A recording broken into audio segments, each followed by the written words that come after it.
ආයුබෝවන් ආදරෙන් පිළිගන්නවා වෙනද වගේම සිටි මමී ව්ලොග් එකට. ඉතින් ඔන්න පොරොන්දු වුණ පරිදිම අදත් මම ඔයගලන්ට මැහුම් පාඩම තමයි ගේන්න හදන්නේ. ඉතින් මේ කුෂන් කවරය මහන්න ගොඩාක් අය කැමැත්තෙන් ඉන්නවා. ඉතින් අපි බලමු මේකට අවශ්‍ය වන දේවල්. මුලින්ම මෙන්න මේ වගේ වූල් පාට කීපයකින් ඔයගොල්ලෝ කැමති විදියට පාට ගන්න පුළුවන්. ඉතින් මල් මෝස්තරයක් මාන හින්දා මලකට සුදුසු වර්ණ ගන්න.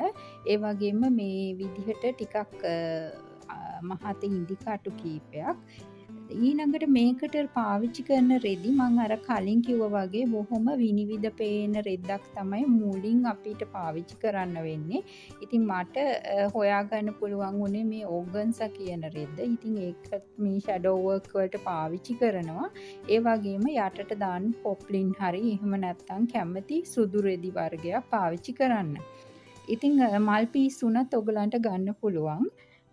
දැන් ඔන්න මම මේ මල් මෝස්තරේ මේ විදියට කොලයක ඇඳලා ඊට පස්සේ ඒක අර අපේ තියෙන රෙද්දි දෙක අතරට දාලා ෆ්‍රේම් එක මේ විදියට සම්බන්ධ කරා.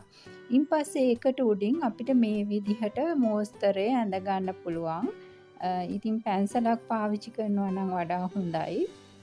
පෑනින් ඇඳහම අපි මහන මැහුමේ රටාව හිටිනවා. ඒ නිසා පැන්සලක් පාවිච්චි කරන්න. දැන් ඉන් පස්සේ ෆ්‍රේම් එක ගලවලා ඒ කොලේ අයින් කරාම අපිට දැන් මේ විදියට නැවත ෆ්‍රේම් එකට මේක සවි කරගෙන මහන්න තමයි තියෙන්නේ.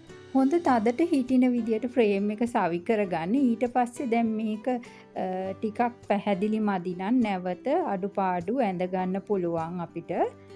ඉන් පස්සේ මේ වගේ සාමාන්‍ය මැෂුන් නූල් හරි එහෙම නැත්නම් කැරලි නූල් හරි ඔයගලන්ට මේ සඳහා පාවිච්චි කරන්න පුළුවන් මේ මැස්ම සඳහා.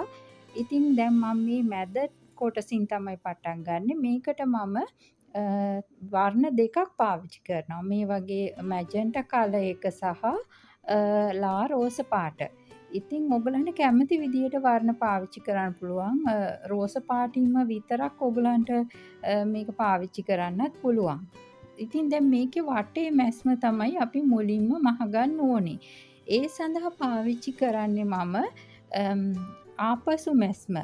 එහෙම නැත්නම් මේකට අපි කියනවා බෑක් ස්ටිච් කියලා.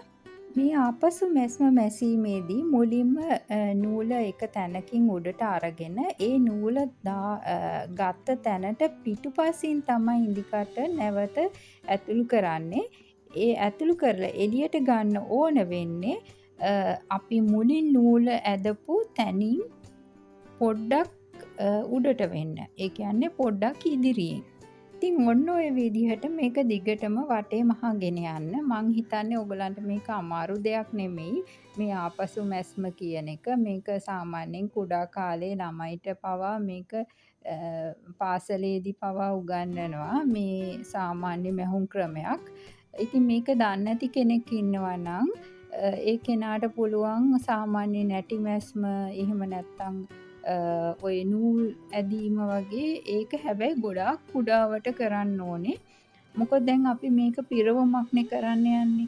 මේ වටේ මහලා මැද පුරවන්න යන්නේ. එතකොට මේ පුරවන වූල් කැබලි එළියට එන්නේ නැති වෙන්නයි මේ විදියට අපි කරන්නේ. ඉතින් ඒකට හොඳ සීල් එකක් විදියට මේක මැහුම වැටෙන්න ඕනේ. ඉතින් ඔන්න ඔය විදිහට දිගටම ඕක මහන්න ඕනේ. මේ හැම ඇඳගත්ත මල් පෙත්තක් වටේමත් ওই විදියට මහලා අපි ඉවර කරගන්න ඕනේ. දැන් අද මැහුම් පාඩමෙන් මම මේ ටික තමයි මූලිකව කියලා දෙන්නේ. ඊළඟට මේකේ දෙවෙනි කොටසේ අපි බලමු ඊටු ටික කොහොමද කරන්න කියලා. මොකද මේක කියා දෙන්න ටිකක් වෙලාවක් යනවා. එතකොට ඔයගොල්ලොන්ට උනත් ඒක අපහසුයි. දැන් මේක මහලා තියාගන්න ඔයාලා. ඊළඟට අපි මේක පුරවන හැටි බලමු. ඉතින් ඔයාලට මේක වර්ණ කීපයකින් උනත් හදාගන්න පුළුවන්. දැන් මම මුලින්ම මහපු කුෂන් කවරේ නම් තියෙන්නේ මලේ සම්පූර්ණ එක වර්ණයයි. ඒ කියන්නේ මලේ මැද කොටස වෙන් කරේ නෑ. නමුත් මම මේකෙදි පාවිච්චි කරන්නේ මලේ මැද කොටසට ටිකක් මැජෙන්ටා වගේ වර්ණයක් දාලා වටේට රෝස පෑට තමයි පාවිච්චි කරන්නේ.